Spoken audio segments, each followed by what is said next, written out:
Assalamualaikum warahmatullahi wabarakatuh. Alhamdulillah, alhamdulillahilladzi hadana lihada wa ma kunna linahtadiya laula an hadana Allah. Wa nashhadu an la ilaha illallah wahdahu la syarika lah. Wa nashhadu anna Muhammadan abduhu wa rasuluhu la nabiyya ba'da. Allahumma salli wa sallim wa barik ala nabiyyil ummiyil karim Muhammadin wa ala alihi wa ashabihi wa man tabi'ahum bi ihsanin ila yaumiddin, amma ba'du. Rabbi shrah li sadri wa yassir li amri wahlul 'uqdatam min lisani yafqahu qawli. Jamaah sekalian yang ulun muliakan dan yang dirahmati Allah Subhanahu wa taala.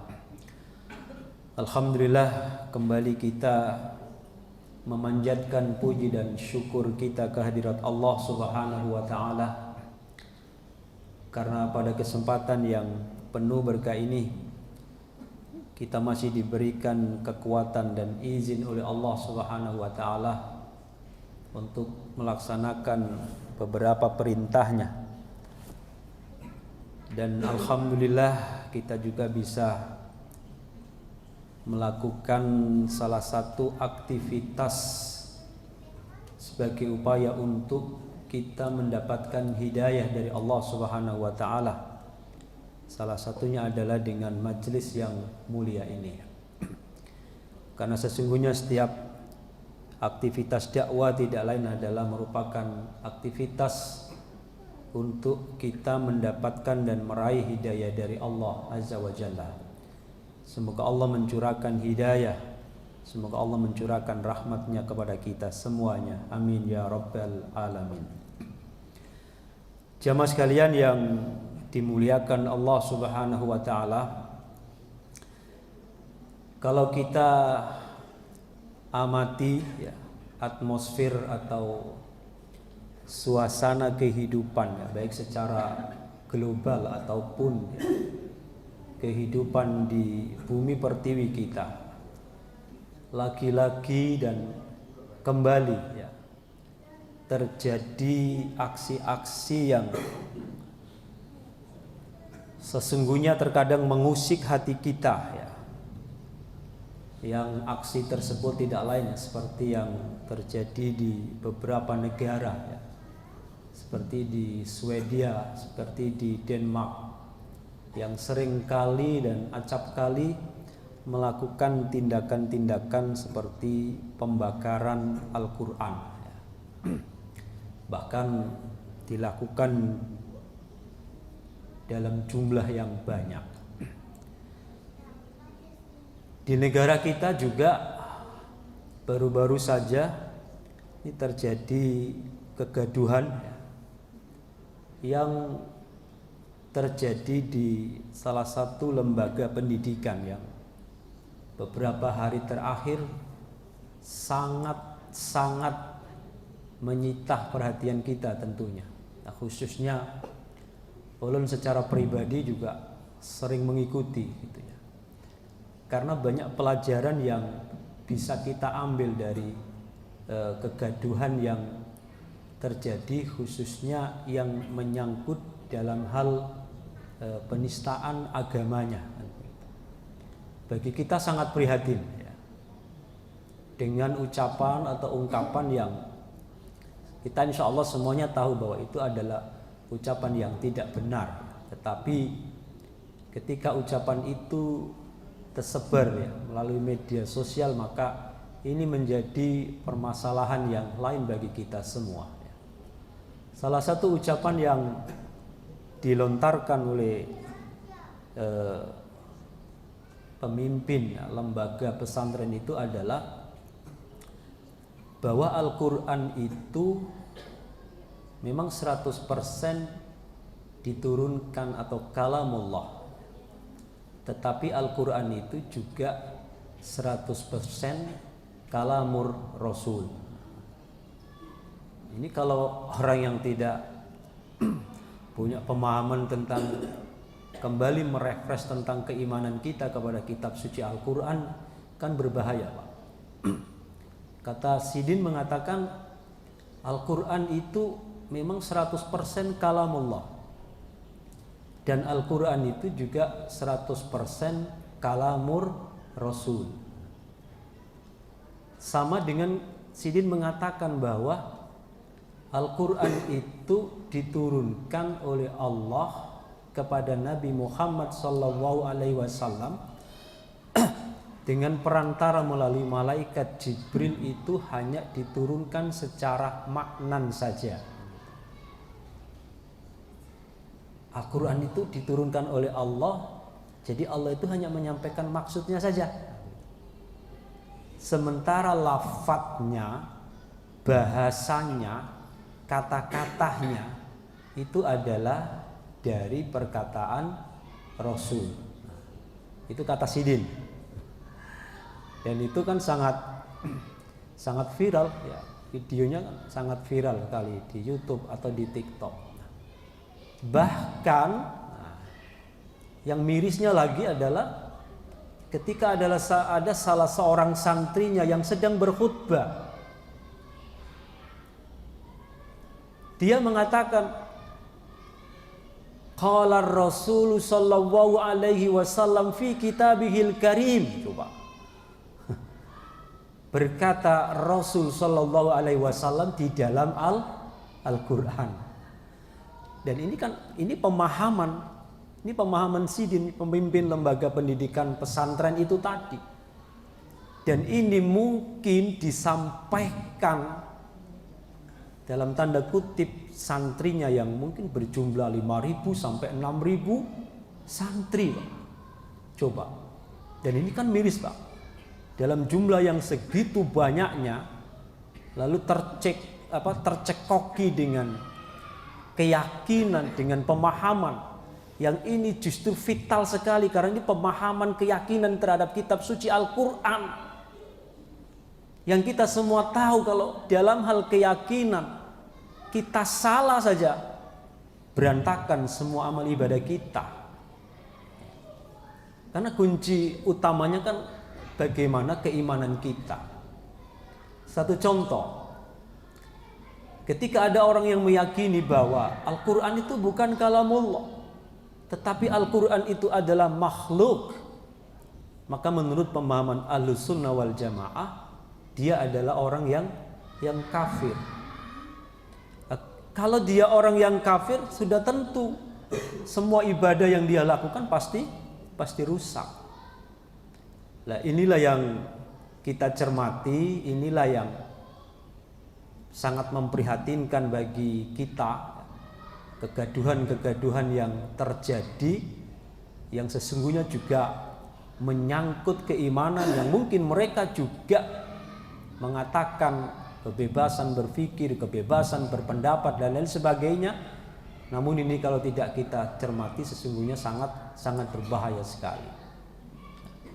Nah, kemudian tentu di antara hikmah yang bisa kita ambil dari kegaduhan itu tentunya yaitu tadi, memang sebagai orang tua itu harus selektif mencarikan pendidikan bagi anaknya.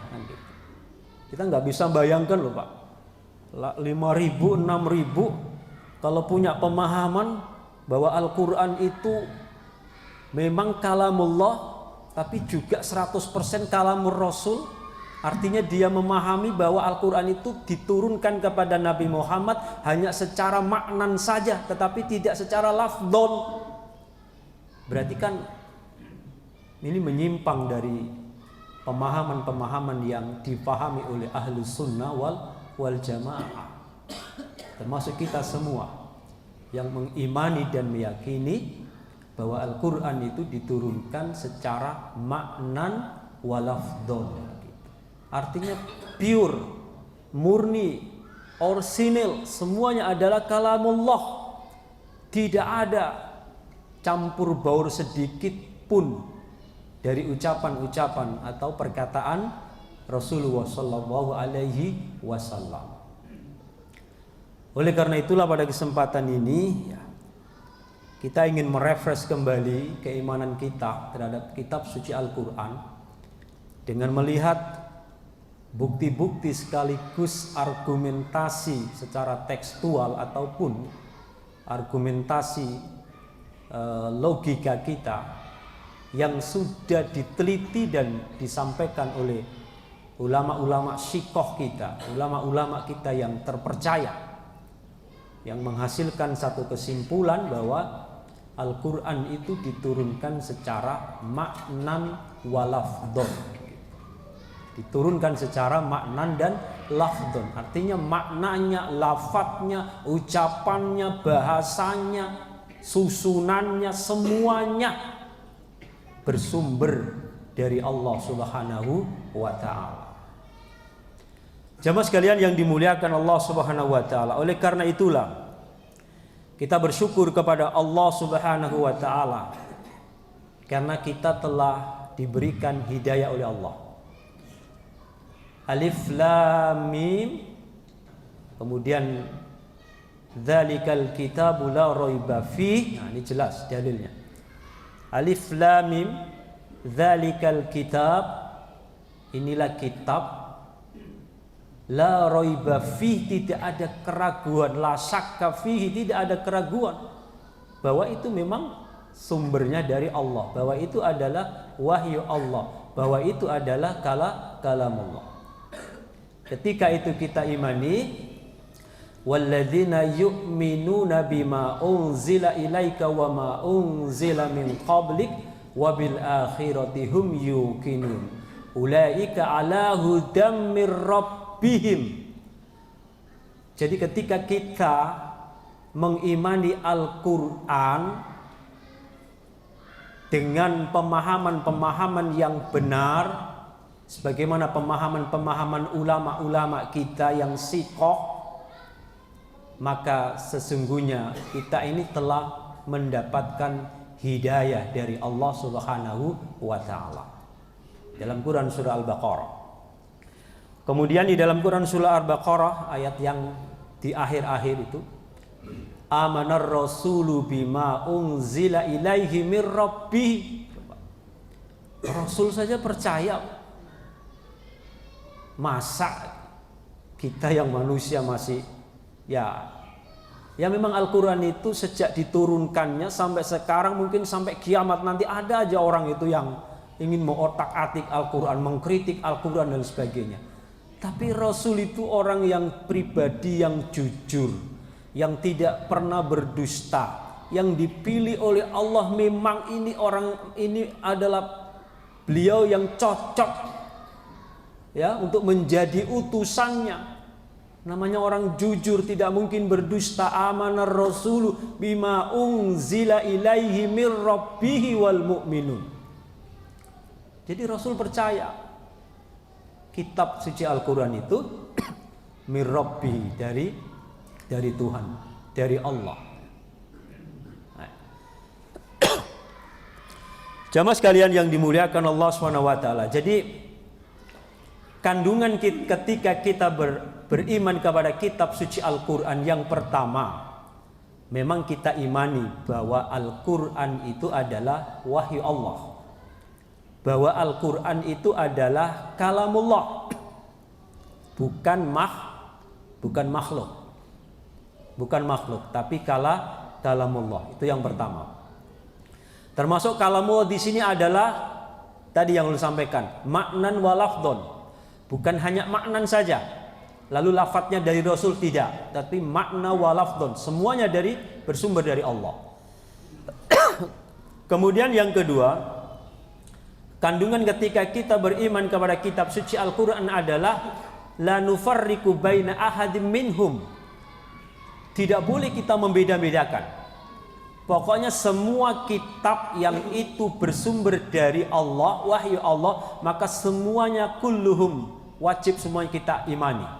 Yang kita tahu, yang tidak kita ketahui, kita imani secara global. Tapi yang kita tahu seperti kitab Taurat, kitab Injil, kitab Zabur, Suhuf kepada Ibrahim, kepada Nabi Musa, itu semuanya kita imani, termasuk Al-Quran. la nufarriqu baina ahadin minhum, tidak boleh dibeda-bedakan. Percaya kepada Al-Qur'an, enggak percaya kepada Taurat, tidak boleh. Harus semuanya kita imani. Kemudian yang ketiga adalah kita imani dan kita yakini semua isi kandungan Al-Qur'an itu, baik termasuk peristiwa yang telah lampau yang dikisahkan di dalam Al-Qur'an, atau mungkin peristiwa yang akan terjadi yang disampaikan di dalam Al-Qur'an itu, semuanya wajib kita imani. Kemudian yang keempat adalah ketundukan dan kepatuhan kita terhadap hukum-hukum yang terkandung di dalam Al-Qur'an itu. Itu dulu yang patut kita refresh kembali keimanan kita terhadap kitab suci Al-Qur'an itu. Jamaah sekalian yang dimuliakan Allah Subhanahu wa taala. Lalu bagaimana secara argumen tekstual bahwa Al-Qur'an itu memang diturunkan secara maknan wa lafdhon? Maka salah satu firman Allah di dalam Quran surah Yusuf ayat 2, Allah Subhanahu wa taala berfirman, "Inna anzalnahu Qur'anan Arabiyyan la'allakum ta'qilun." Sesungguhnya kami menurunkannya sebagai Al-Qur'an, yaitu berbahasa Arab, agar kamu mengerti. Sesungguhnya kami menurunkan Al-Qur'an itu dengan berbahasa Arab. Tujuannya adalah la'allakum ta'qilun, agar kalian mengerti. Jadi sebuah kewajaran ketika kitab suci Al-Qur'an itu diturunkan dengan menggunakan bahasa Arab. Karena memang objek pada saat itu yang ingin disasar oleh Allah SWT adalah memang mereka berbahasa Arab. Lalu diturunkanlah dengan menggunakan bahasa Arab. Tetapi yang perlu kita perhatikan di sini, pensifatan Al-Qur'an dengan bahasa Arab. Maka pertanyaan yang sederhana yang ingin kita sampaikan adalah bahwa kalau benar Al-Qur'an itu hanya diturunkan secara maknan saja, maksudnya saja, tujuannya saja, tapi lafadznya dari Rasul, maka yang perlu kita perhatikan di sini adalah bahwa Al-Qur'an itu berbahasa Arab. Kita harus ingat bahwa yang dinamai bahasa itu bukan hanya sebatas kumpulan makna, tetapi yang namanya bahasa itu bisa dinamai bahasa itu ketika sudah dikomunikasikan dan terdiri dari lafadz-lafadz atau kosakata. Seperti itu. Kalau masih bersifat maknan, susah dimengerti. Susah dimengerti bagaimana Allah hanya menyampaikan maksudnya saja. Ya. Lalu Rasul yang menerjemahkan, lalu Rasul yang membahasakan, akan sangat sulit. Karena ayat ini dengan tegas, inna anzalnahu Qur'anan Arabiyyan. Yang namanya bahasa Arab itu bisa dimengerti ketika dia sudah terdiri dari beberapa kosakata, dari beberapa lafadz, lalu dia menjadi kalimat, lalu kalimat itulah yang bisa dimengerti. Maka ayat pertama yang ketika Allah turunkan Iqra bismi rabbikal ladzi khalaq, logika kita mengatakan bagaimana kita bisa membaca kalau tidak berupa sebuah tulisan. Bagaimana kita bisa membaca itu kalau hanya baru bersifat maknan saja? Kayak pian hendak menebak ucapan ulun yang belum ulun ucapkan. Mungkinkah pian bisa menebak apa sih maksud ulun yang hendak ulun sampaikan? Tidak bisa itu. Tidak bisa dimengerti. Nah, jadi itu dulu yang pertama. Inna anzalnahu Qur'anan Arabiyyan la'allakum ta'qilun. Sesungguhnya kami turunkan Al-Qur'an itu dengan menggunakan bahasa Arab. La'allakum ta'qilun.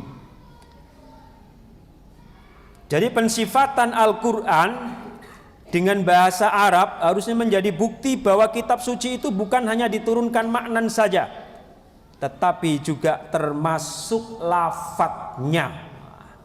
Jadi kata Sidin yang pimpinan pesantren itu ya, yang dengan seenaknya mengatakan seperti itu ya kadang kita itu memang jangan jangan terpancing dengan gelar kadang. Biar profesor, biar doktor, namun yang pikirannya menyimpang ya tidak bisa kita terima kan. Kita juga harus bersifat kritis. Jamaah sekalian yang dimuliakan Allah Subhanahu wa taala. Ayat lain Quran surah An-Nahl ayat 98. Fa idza qara'tal Qur'ana fasta'id billahi minasyaitonir rajim. Maka apabila engkau wahai Muhammad hendak membaca Al-Quran, maka mohonlah perlindungan kepada Allah dari godaan syaitan yang terkutuk. Juga firman Allah SWT, wa idza qara'tal Qur'ana ja'alna bainaka wa bainal ladzina la yu'minuna bil akhirah hijaban mastura. Dan apabila engkau wahai Muhammad membaca Al-Quran, kami adakan suatu dinding yang tidak terlihat antara engkau dan orang-orang yang tidak beriman kepada kehidupan akhirat. Jadi ini ada dua ayat. Yang pertama, fa idza qara'tal Qur'an fasta'id billahi minasyaitonir rajim. Yang kedua, wa idza qara'tal Qur'an ja'alna, dan seterusnya. Kita perhatikan. Dua ayat ini menunjukkan bahwa Al-Qur'an itu adalah sesuatu yang dibaca dengan lisan. Yuqra'u bil lisan. Ayat pertama misalnya memerintahkan Nabi untuk berlindung kepada Allah dari godaan yang syaitan yang terkutuk ketika ingin membaca Al-Quran. Kemudian ayat yang kedua, ketika membaca Al-Quran maka Allah akan menjadikan dinding pemisah antara orang yang beriman dengan orang yang tidak beriman. Jadi jelas sesuatu yang dibaca dengan lisan bukan hanya sebatas makna-makna yang abstrak, tetapi juga lafaz. Nah, tadi sudah ulun jelaskan tadi bahwa kita nggak mungkin hanya bisa membaca maknan saja, karena maknan itu sifatnya masih abstrak. Tetapi ketika maknan itu sudah diwujudkan dalam bentuk tulisan dan lafaz, baru itulah kita akan bisa membaca. Nah, ini argumentasi tekstual yang diteliti oleh para ulama kita sebagai bantahan tentang kritik kelompok-kelompok atau aliran-aliran yang tidak mengimani dan tidak percaya bahwa Al-Quran itu kalamullah, bahwa Al-Quran itu diturunkan secara maknan dan lafdhon itu. Ayat lain Allah Subhanahu wa taala berfirman di dalam Quran surah At-Taubah ayat 6. Wa in ahadum minal musyrikina istajaraka fa'ajirhu hatta yasma'a kalamullah summa ablighu ma'mana. Dzalika bi annahum qaumul la ya'lamun. Yang artinya, dan jika di antara kaum musyrik ada yang meminta perlindungan kepadamu, maka lindungilah agar dia dapat mendengarkan firman Allah. Kemudian antarkanlah dia ke tempat yang aman baginya. Demikian itu karena sesungguhnya mereka kaum yang tidak mengetahui. Yang perlu kita cermati di sini adalah kata-kata mendengarkan firman Allah. Nah, kembali bahwa kalau Al-Quran itu hanya diturunkan secara maknan saja, mana mungkin kita bisa mendengarkan itu. Tapi ketika Al-Quran diturunkan secara maknan dan lafdhon, maka otomatis kita bisa membacanya, sekaligus otomatis kita juga bisa mendengarkan firman Allah itu. Jamaah sekalian yang dimuliakan Allah Subhanahu wa taala. Kemudian argumentasi yang menguatkan bahwa Al-Quran itu diturunkan secara maknan dan lafdhon adalah bahwa kita tahu bahwa sesungguhnya wahyu Allah itu ada 3. Pertama, Al-Quran. Kedua, hadis qudsi. Ketiga, hadis nabawi. Kita semua faham sudah. Kita semua yakin. Kita semua mengimani bahwa Al-Quran adalah kalamullah yang diturunkan secara maknan dan lafdon. Maknanya, redaksinya, lafadznya, bahasanya, sistematikanya, susunannya, semuanya dari Allah. Itu Al-Quran, keimanan kita. Yang kedua, kalau hadis qudsi adalah firman Allah, tetapi lafadznya adalah dari Rasul. Lah kalau kita mengatakan Al-Quran itu hanya diturunkan secara maknan, lalu lafadznya itu dari Rasul, apa bedanya Al-Quran dengan hadis qudsi? Sementara penelitian ahli bahasa, penelitian yang dilakukan oleh para pakar bahasa, tata bahasa Al-Quran dengan hadis itu sungguh sangat jauh berbeda, Pak. Makanya yang menjadikan Al-Quran itu disebut sebagai mukjizat, salah satunya adalah dilihat dari tata bahasanya, Pak. Begitu tingginya tata bahasa Al-Quran itu, dan berbeda dengan tata bahasa hadis. Artinya, andai kata Al-Quran itu lafadznya dari Rasulullah, mungkin gaya bahasa Al-Quran itu akan sama dengan gaya bahasa hadis. Nah buktinya kan tidak, Pak. Gaya bahasa Al-Quran itu begitu agungnya, begitu besarnya, sehingga kalau ada orang yang memang tidak percaya bahwa itu firman Allah, bahwa itu kalamur Rasul, Allah sudah tantang itu, Pak. Ada 3 tantangan yang ditantang oleh Allah bagi orang-orang yang tidak beriman terhadap kitab suci Al-Quran itu yang merupakan kalam Allah. Yang pertama tantangannya adalah datangkan satu seperti Al-Quran itu. Qul la in ijtama'atil insu wal jinnu ala ayyatu bimisli hadzal Qur'an falyatuhu bimislihi walau kana ba'duhum li ba'din dhahira. Katakanlah, andai kata jin dan manusia itu kumpul, coba Pak. Jin dan manusia ditantang oleh Allah, kumpullah silakan. Lalu mereka berkumpul, bersekapat, berkolaborasi, kerjasama. Kalau mau membuat seperti Quran itu, satu Quran yang terdiri 114 surah itu, mereka mampu membuat, gak akan bisa, Pak. La ya'tuna bimislihi, tidak akan bisa. Walau kana ba'duhum li ba'din dhahira, meskipun di antara mereka saling berkolaborasi, saling bersinergi, saling bekerja sama, mau membuat sebuah kitab suci Al-Quran. La ya'tuna bimislihi, tidak mungkin mereka sanggup. Itu tantangan Allah. Ada lagi tantangan Allah dalam Quran surah Al-Baqarah. Wa in kuntum fi raibim mimma nazzalna ala abdina fa'tu bisurah. Jangankan satu kitab suci Al-Quran, dan jangankan manusia yang mengaku pintar, suruh semua manusia bahkan bergabung dengan seluruh jin, nggak akan bisa, Pak, membuat yang namanya kitab suci Al-Quran itu. Dan ini sudah terbukti sejak dulu sampai sekarang, tidak ada yang bisa membuat Al-Quran.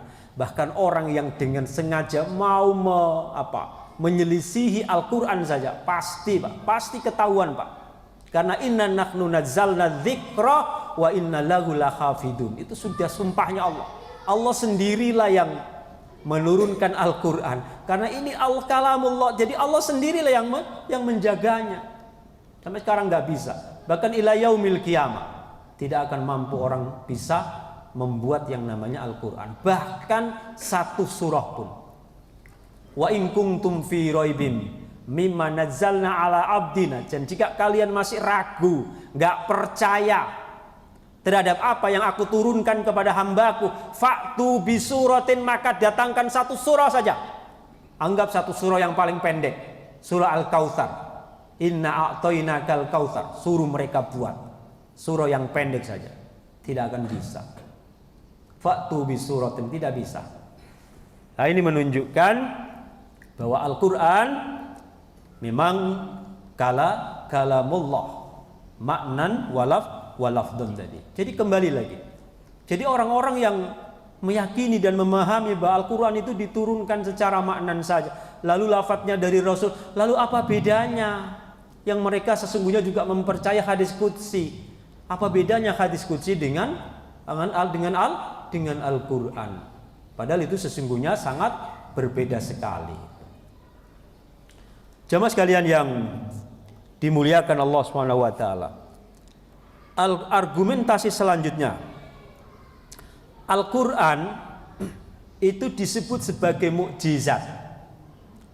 Mukjizat itu adalah sesuatu keistimewaan yang diberikan kepada para nabi, yang itu tidak boleh ada campur baur tangan makhluk.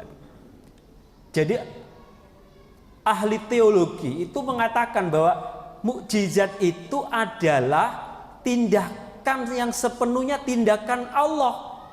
Tidak boleh ada campur baur tangan makhluk. Artinya kalau Al-Quran itu lafadznya dari Rasul, berarti kemukjizatan Al-Quran itu hilang, Pak. Kenapa? Karena ada campur tangan makhluk. Sementara kita semua meyakini bahwa Al-Quran itu merupakan mukjizat Allah yang sangat besar. Dilihat dari sisi tata bahasanya, dilihat dari sisi balaghahnya, dilihat dari sisi sistematika penyusunannya. Coba.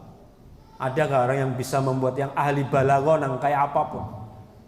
Qul a'udzu birabbin nas, malikin nas, ilahin nas, min syarril waswasil khannas, alladzi yuwaswisu fi sudurin nas, minal jinnati wan nas. Coba akhir-akhir ayatnya itu loh, Pak. Susunannya itu subhanallah.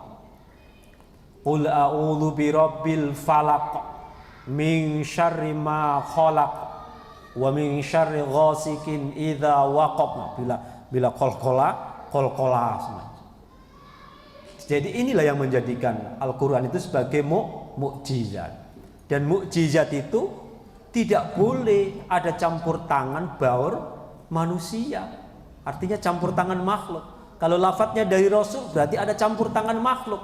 Maka itu tidak bisa disebut sebagai mukjizat itu. Jamaah sekalian yang dimuliakan Allah Subhanahu wa taala. Jadi banyak sekali sesungguhnya penelitian-penelitian yang dilakukan oleh para ulama kita atau termasuk juga para ahli untuk melihat bukti-bukti keotentikan ya terhadap kemurnian dan keagungan kitab suci Al-Quran itu. Kemudian salah satu yang bisa kita berikan juga argumentasi bahwa memang Allah memilih Nabi Muhammad itu sudah skenario Allah. Beliau adalah An-Nabi Al-Ummi. Al-Ummi itu maksudnya tidak bisa menulis, tidak bisa membaca. Jadi secara gampang saja kalau orang mengatakan bahwa Al-Quran itu buatan Rasul, itu dengan sendiri sudah terbantahkan itu, Pak. Logika kita kan pasti mengatakan, mana mungkin orang tidak bisa tulis, mana mungkin orang tidak bisa membaca, kok bisa membuat kitab yang agungnya seperti ini. Tetapi zaman Rasul dulu memang meskipun orang tidak memiliki kemampuan untuk membaca, tidak memiliki kemampuan untuk menulis, tapi pada saat itu kemampuan menghafalnya itu lebih kuat, Pak. Lebih kuat. Jadi ketika ayat turun kepada Rasul, dibacakan, didengarkan, beliau mengikuti, ya udah hafal. Hafal disampaikan ke para sahabat. Hafal disampaikan ke para sahabat. Ayat turun disampaikan. Ya, lalu penyimpanannya seperti itu kan. Lalu tersusunlah hingga sampai saat ini. Jamaah sekalian yang dimuliakan Allah Subhanahu wa taala. Kemudian selanjutnya, siapa ya? Sudah ya? Sudah ya, Pak? Oh, belum, Pak. Ada lagi, Pak. Kalau ada yang mengatakan bahwa Al-Qur'an itu bukan kalamullah, lalu mengatakan bahwa Al-Qur'an itu makhluk, ini besar bahayanya, Pak. Besar bahayanya. Kalau orang yang mengatakan, ya, seperti kelompok Jahmiyah, ya, kelompok-kelompok yang punya keyakinan bahwa Al-Quran itu makhluk, itu bahaya, Pak.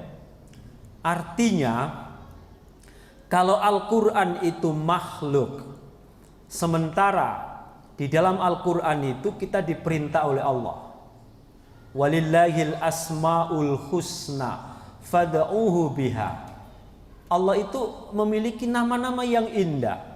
Ada Ar-Rahman, ada Ar-Rahim, ada Ar-Razzaq, ada Al-Ghani, dan lain sebagainya. Fad'uhu biha, maka hendaklah kamu berdoa dengannya.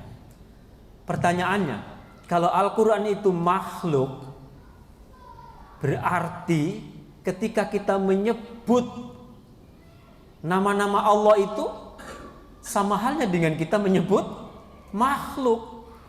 Kalau kita memintanya kepada makhluk, akibatnya bisa apa? Akibatnya bisa jatuh dalam kesyirikan. Nah, akhirnya jadi jatuhnya di dalam kesyirikan ketika kita bertasbih kepada nama-nama Allah yang di dalam Al-Quran itu.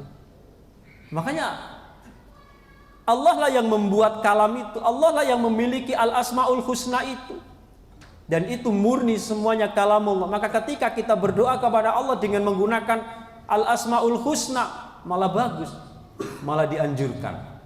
Ya, nah ini juga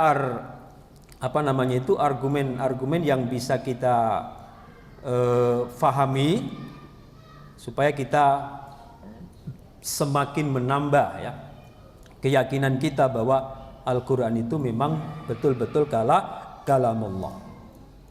Kemudian ada di dalam Quran surah, nah ini surah Al-A'raf ayat 54 yang artinya, intinya, sesungguhnya Tuhan kamu ialah Allah yang telah menciptakan langit dan bumi dalam 6 masa, lalu dia bersemayam di atas arsy, dia menutupkan malam kepada siang yang mengikutinya dengan cepat, dan diciptakannya pula matahari, bulan dan bintang masing-masing tunduk kepada perintahnya. Ingatlah, menciptakan dan memerintah hanyalah hak Allah. Jadi yang perlu kita cermati di sini adalah ala lahul khalqu wal amru. Ketahuilah, mana tadi?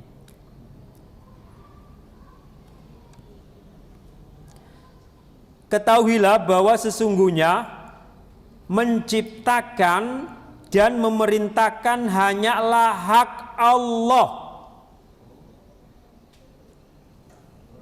Jadi Allah membedakan antara menciptakan dengan memerintah, Pak. Menciptakan itu berarti yang diciptakan makhluk, sementara memerintahkan itu bukan makhluk, tetapi ini adalah kalamullah, Pak. Makanya ketika Allah mau menciptakan sesuatu, Allah berfirman. Gimana itu? Dengan ucapan kun fayakun. Jadilah, maka jadilah. Ketika Allah ingin menciptakan sesuatu, Allah perintahkan. Jadi perintah itu bukan makhluk, tapi perintah itu kalamullah, Pak. Beda dengan ketika Allah menciptakan langit, bumi, dan lain sebagainya. Nah, itu jelas makhluk. Ya, nah, ini Allah membedakan antara makhluk dengan antara ciptaan dengan perintah. Ciptaan itu berarti makhluk, sementara perintah itu bukan makhluk tapi kalam Allah. Bapak Ibu sekalian yang dimuliakan Allah Subhanahu wa taala. Kemudian dalam Quran surah Ar-Rahman, Allah berfirman, Ar-Rahman 'allamal Qur'an khalaqal insan. Nah, Allah membedakan antara ilmunya dan ciptaannya. Al-Quran adalah ilmunya, sedangkan manusia adalah ciptaannya. Al-Quran adalah ilmu Allah, sedangkan apa tadi?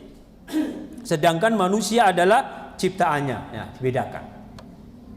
Jelas perbedaannya. Nah, kemudian yang terakhir, dalam kesempatan ini sesungguhnya banyak sekali yang bisa menjadikan daya penguat kita, bahwa ilmu Allah itu luas, Pak. Kalam Allah itu luas.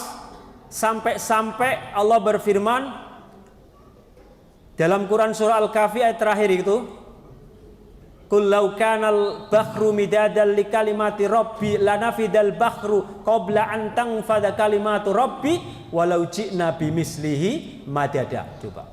Andai kata tinta-tinta di lautan ini, air di lautan menjadi tintanya untuk menulis ilmu-ilmu Allah, maka belum habis ilmu Allah itu ditulis, air di lautan itu akan menjadi kering, Pak.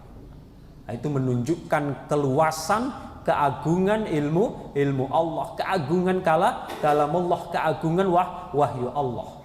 Nah, ini harus kita imani, Kita berpikir memang, masa mungkin itu ya, Al-Quran yang begitu luasnya. Nah, ini Al-Quran yang mengatakan kita wajib kita imani dan sebagainya, dan memang kita bisa merasakan bagaimana keagungan keluasan ilmu Allah itu. Nah, inilah Bapak Ibu sekalian yang ulun muliakan, argumentasi baik tekstual ataupun nalar, hasil dari penelitian yang dilakukan oleh para ulama kita, termasuk juga oleh ahli-ahli kita, untuk mengkonter kritikan kelompok-kelompok atau orang-orang yang tidak mengimani bahwa Al-Quran itu kalamullah, bahwa Al-Quran itu diturunkan secara maknan wa lafdhon. Mudah-mudahan kita kembali bisa meningkatkan dan semakin memantapkan keimanan kita kepada Allah SWT, khususnya keimanan kita terhadap kitab suci Al-Quran sebagai mukjizat dari Allah Subhanahu wa taala. Mungkin demikian apa yang dapat ulun sampaikan, kurang dan lebihnya ulun mohon maaf yang sebesar-besarnya. Wallahu a'lam bishawab. Subhanakallahumma wa bihamdika asyhadu an la ilaha illa anta astaghfiruka wa atubu ilaik. Assalamualaikum warahmatullahi wabarakatuh.